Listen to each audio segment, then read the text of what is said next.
Welcome to another episode of ClearTalk. I'm very pleased today to have Brad Malone with me from Navigate Management Consulting. Today we're going to do something a little different. It's not going to be an interview. Brad and I are just going to have a discussion, a chat about ethics and values and culture. So Brad, welcome to the show. Thanks. Good to see you again. Good to see you. So let's talk about culture. What is culture to start with? What is your opinion on that? I'm going to say it's the soul of a company. Mm-hmm.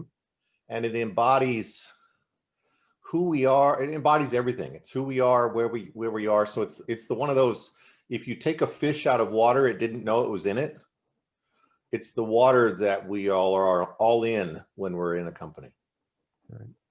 And I think it's really important to note that our customers are the ones who really see our culture to a great extent, because if there's inconsistency in our employees, in their values, in the way they treat the customers, and the way they feel about the customers, that permeates throughout the entire business.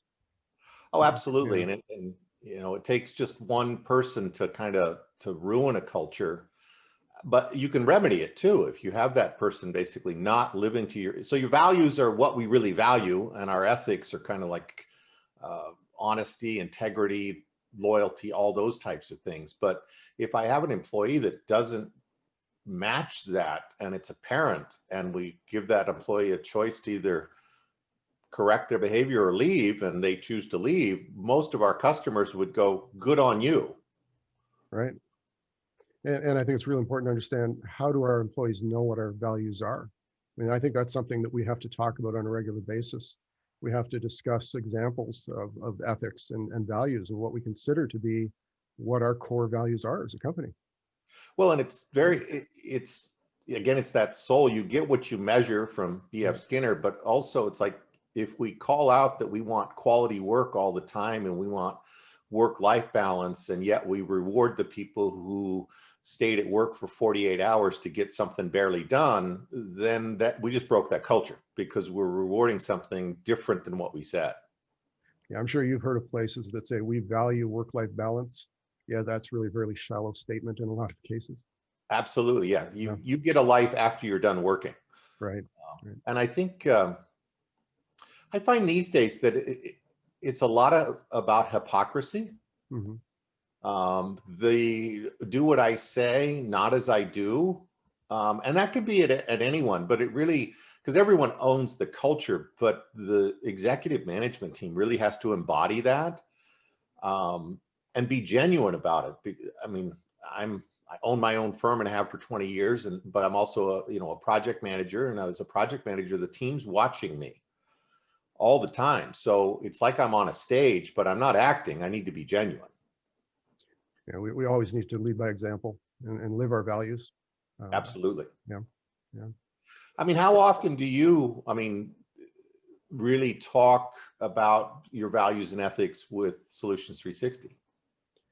Very frequently, with individuals, probably on a daily basis, about how we feel about our customers. And we really firmly believe our tagline that we want to become our customers' most valued business partner.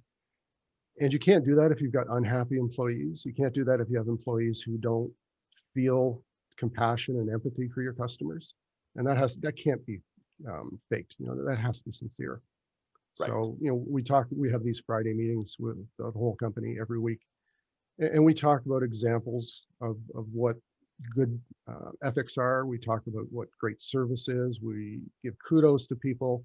And I think it's really important you keep an environment where people feel like they're backed up. I want to know that the people I work with have my back. Yeah. And I think that allows people to be much more open and much more supportive of their customers. I mean, you must see a lot of different examples in the companies you work with. Oh, absolutely. And just the phrase you said, that people have my back, it's that they have my back when I have to make the tough choice and do something that's right. Right. Because I find these days it's so easy to just whimper away, or to allow for poor quality, or to allow for poor ethics, because we don't want to confront. But when somebody does confront, and the rest of the company says, good on you, we're protecting you for your courage, that's just a spiral up. I mean, you can just feel the energy kind of flow into a company. So you must have seen a lot of situations where you get that problem with responsibility and accountability out of balance. How do you normally address that when you're in a consulting situation? Well, I distinguish those words, and to me, if somebody has authority, they have responsibility. Mhm. And what I find in the U.S., and you're our northern neighbor, so I think we're starting to taint you a little bit. But we spend a lot of time looking for people who are accountable, and we let the lawyers kind of taint that word. So we're looking to somebody who to blame. And I find that in organizations that have an unhealthy culture, it's when the executives aren't looking in the mirror very much. And therefore they're looking around, who else can I hold accountable? It's like, you need to hold yourself personally responsible for who you are. And again, be in integrity, walk the talk. Right. And I find that I call people out quite a bit, and there's some customers that I've lost because of that. And I'm just fine with that. It's got to be a difficult conversation to have when you're talking to the owner of a company who's built everything up and they're used to being in charge, and you have to have that walk the walk type of conversation. How do those usually go? Some it's a full range, Brett. Yeah. It's a full range. But I knew it, I know it going in, Hmm. how it's going to turn out, just because the person's ethics and values. If they value the truth, if they value growth, if they value honesty, they'll go, ooh, didn't like that one, but yeah, got it. And I gotta take responsibility for it. And then you'll have some that they're going to go, not my fault. How dare you? My company's wonderful. And I'm like going, well, you have a 25% attrition rate. How can it be wonderful when you lose people every month? And versus, I had a conversation with level 3 a couple weeks ago, and they have people beating down the door because the reality is people want to come work there because of the culture. And that's the way you want to have it. So, I give people a shot or two to go, it's about you, and they'll either embrace it. And then you can get into coaching, which is, I am who I am. I need to change, obviously. Now help me change. But Right. first they need to be willing to change and actually see that they own that culture. Yeah. Very, very true. And you've talked before about the idea of dealing with adults versus children. I find that an interesting analogy. Can you expand upon that a little bit?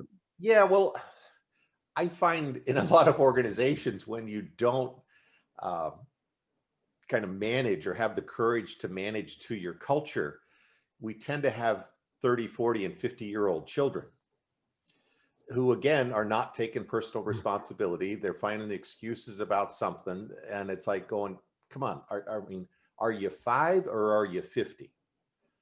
And let's reflect back what's important to you, what's important to other people. And just, if you think you're the most special person in that company, that's a child. I mean, that's a 5-year-old child who just has self-absorbed all of that. And so adults doesn't mean sterile. Adults doesn't mean that we have no passion. It's just that we have cognitive thought and we're rational. And we also we can move stuff with intention. That's an adult, is they're Yeah. taking personal responsibility. And then, we talk values and ethics, bigger culture. Where are we going as a company? Do I see my space in it? All those types of things. And so it's refreshing. I find that the companies with the most uh, visible culture are typically a bunch of adults, and it's refreshing. Great analogy. It's, We've certainly found that communication is absolutely critical, and we use a system of you can call them check-ins, one-on-ones, whatever you want to, but having those on a regular basis and making sure that you stick to that schedule is really critical.